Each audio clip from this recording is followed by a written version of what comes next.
our planet! Save our planet!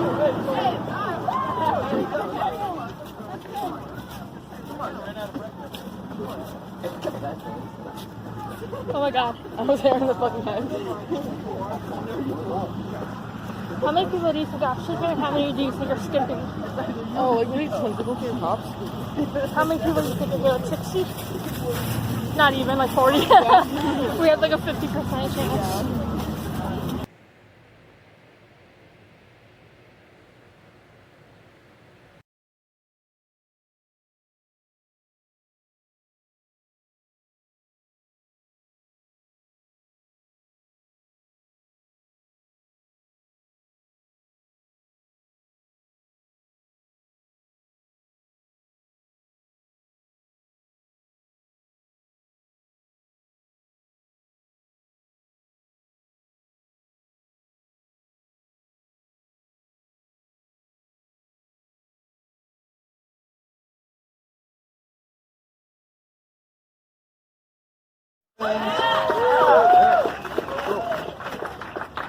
The City of Wenatchee prioritizes and supports efforts towards furthering the use of clean energy resources as it impacts the health of the economy, environment, and community.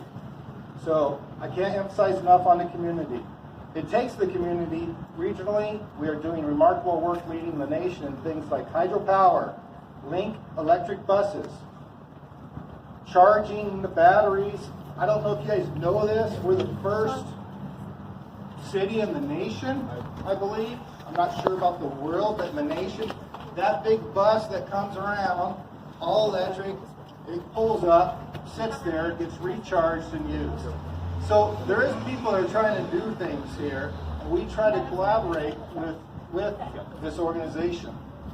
I'm going to have our Executive Director, Allison Williams, come up, and she's going to talk a little bit about how the Link organization is working with us, and she's going to tell you a little bit of what the General Manager has brought to us today.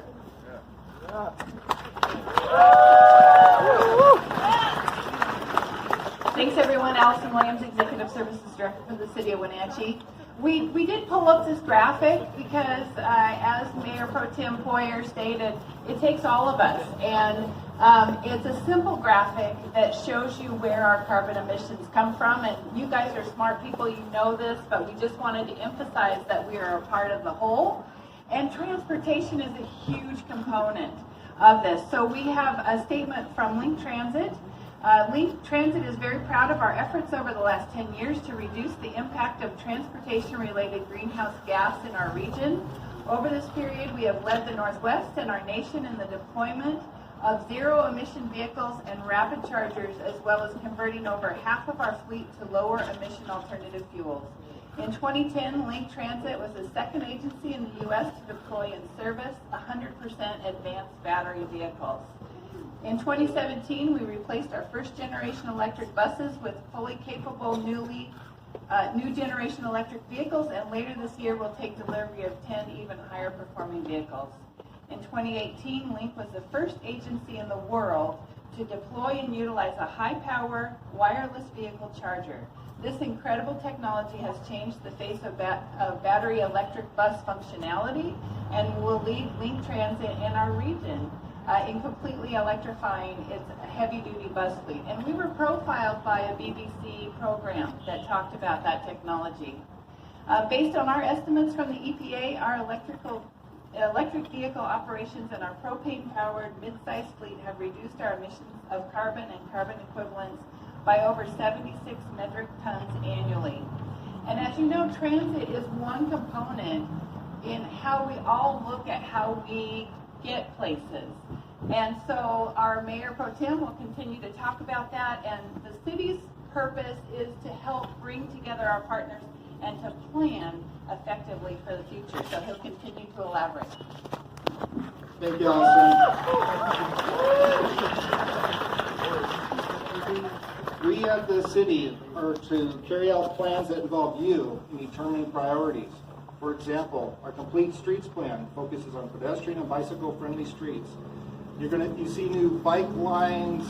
We're continuous to look at that. That's one form we're trying to do. It is tough. I am going to recognize Earth Can't Wait. That is, there's great signs out here. I'm proud of the adults to be out here. It's just impressive to see this. So hopefully we all come together. We're continually upgrading our fleets and electric and hybrid options, and we'll be replacing the gallons of fuel a year per vehicle. It also will save us as of today, $1,700 a year for each vehicle. So it is trying. We're trying. If we can get every city to try and continue your support. The city's environmental department works diligently to provide information to businesses and residents on best management practices and ways to prevent pollution. And just last summer, the city alone, with 3 other local jurisdictions, passed discharge detection and elimination regulations to reduce the discharge of pollutants to the storm drains. So people can't just dump their oil in the streets, right? We need to educate, but beyond educate, we need to make sure we have things in place that people will have a penalty. And the penalty needs to be higher than what they think they can get away with.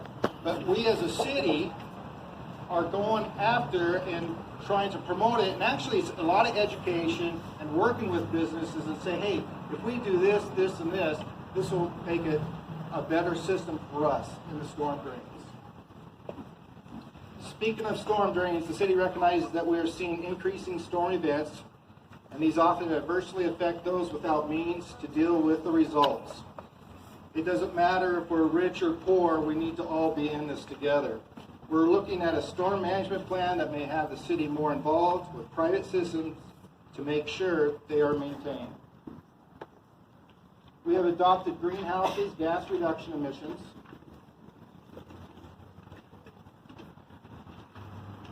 We put in place in 2010 and working on to update that policy, and we look to see that being adopted by the City Council in the near future. Besides today, other things that you can do, you are welcome to come to City Council meetings. 3 minutes. You guys should pick one person from each school to come here. We have enough for the rest of the year. One person comes and says, look, I want you to keep this in front of you. I want to know, what are you guys doing? And I think that's important for if you can get a couple people to come to every meeting and put that in front of the mayor and put that in front of the city council. We're negotiating a new contract with the waste management, and we have a survey that will be coming out asking you for your input on how we manage our waste streams. So get a hold of your parents, guardians, and try to fill out that survey and fill it out the way you want. A list of the green efforts of the city of Wenatchee we found on the city's website. How is Wenatchee green? Also on that website, you'll be able to go down to you'll be able to get to it, go down to the bottom, and you can call anytime you want. Email the city.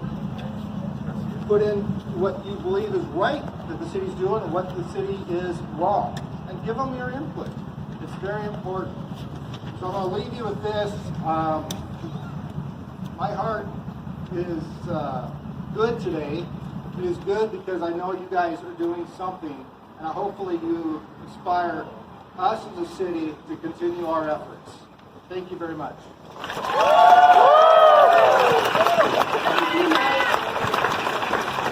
Okay, so now I'm going to play an audio recording we have of Greta Thunberg and one of the speeches she has given.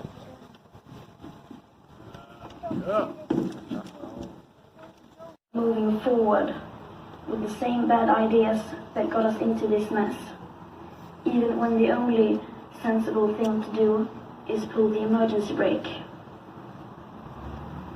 You're not mature enough to tell it like it is. Even that burden you leave to us children. But I don't care about being popular.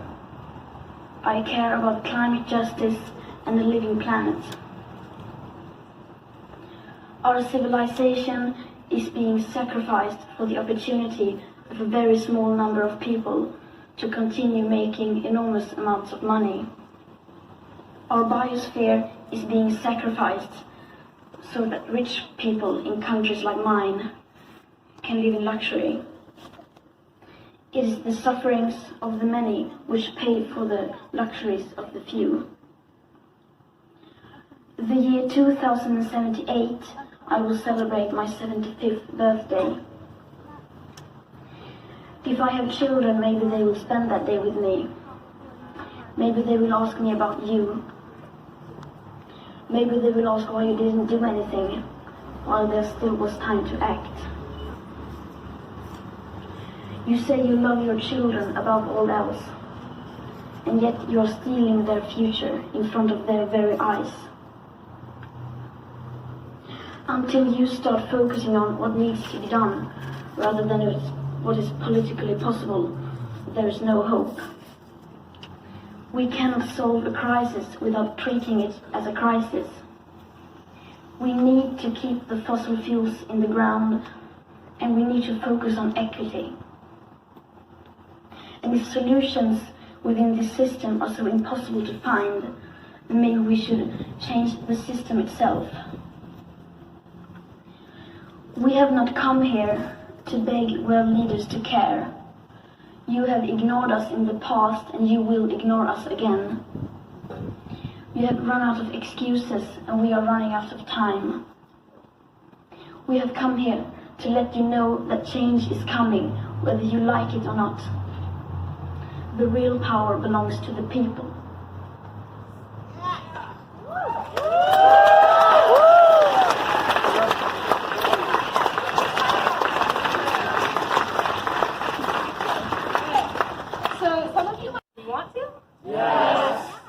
Some of them are saying that we just want to skip school and that we are just being told what to do by the adults. That the adults organized this, and I'm pretty sure that me and Izzy can tell you that it wasn't. It was us. And that we want to be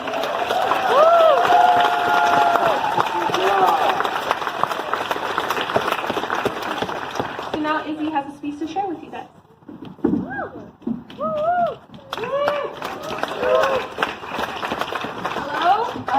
I'm short. Okay. Hello. Up until about 3 days ago, I was going to come up here and speak about my experience with the ocean and the causes of pollution within it. While the ocean is the very heart of our planet, at this point, the people must come first. There is a dire need for this cause to come to light. This cause I speak on is environmental racism. According to Green Action, environmental racism is the disproportionate impact of environmental hazards on people of color. It is not a coincidence that the people of Detroit, Michigan have a failing grade for air quality and the population is 83% people of color. It is not a coincidence that swine farms, which cause members of surrounding communities to fall ill, are adjacent to the poorest homes, often belonging to racial minorities. The Amazon rainforest did not catch on fire. The Amazon was burned, thus destroying the land belonging rightfully to its people as a sacred place by which their ancestors dwelled. This issue is so much bigger than plastic straws and having to turn up the air conditioning. If we continue to allow corporations like JP Morgan Chase and RBC Canada to capitalize off of the destruction of human lands, we are part of the problem. I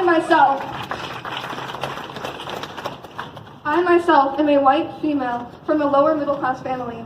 I have inherent privilege simply based on where I live, the color of my skin, and my father's annual income. My access to a healthy environment, which meets my fundamental needs, is all too often taken for granted. The people of Puerto Rico cannot say the same. One of my best friends, Iana, is proudly Puerto Rican in origin. Unfortunately, last year, terrible storms wreaked havoc on the islands of this beautiful nation, and 4,000 human beings were harmed. Why the United States sat by idly?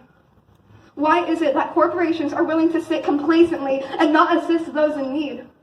Why is it that capitalizing off of the natural resources granted to people is more valuable than the people that once kindly shared them with us? Long ago, Indigenous people shared with Europeans the joy that Mother Nature had to offer. We took from their outstretched hand with nothing but a second glance to give. Shortly after, gunpowder and guerrilla warfare became more frequent than a clean creek and the Mecca of Native American spirituality. the mechanism of nature. We plundered, pillaged, and left all things for dead. Their children walked upon a trail lined with tears and were stripped of their clothing, their language, and their homes on the coast or on their plains, the very source of their heritage. History is taught in schools as a warning. We must tread lightly, lest it repeats itself. The fossil fuel industry is largely responsible for the melting of polar ice caps. This results in a rise of sea level. This destroys the homes of many on the coasts, often being people of color or people in poverty. Oftentimes, their houses are built upon stilts to prepare for natural tide change. However, tropical storms ensue all too often to be natural, and communities can be demolished within minutes. Churches, mosques, temples, classrooms gone. The building blocks of families murdered inadvertently by big oil banking. The blood is on their hands. Mustn't we all fight to ensure they cannot get away with this unscathed? This is the part of the speech where I directly address the youth of this rally. You are our future. You have power, regardless of how small you may seem. This is the message of people like Greta Thunberg. There are certain measures you can take that go beyond using metal straws. One of the easiest is to incorporate more plant-based foods into your diet. I know this is a bit controversial, but whether that means one plant-based meal a day or a complete turnaround, it is a simple and, if done properly, affordable testimonies of people of color affected by environmental racism, and educate yourself.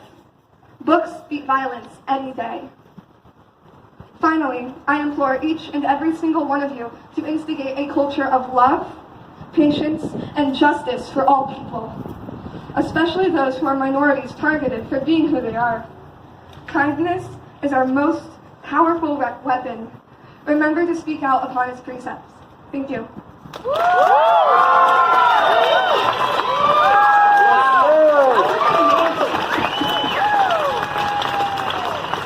go off of what she said, I would also like to recognize that we are on the native land of the Wenatchee tribe.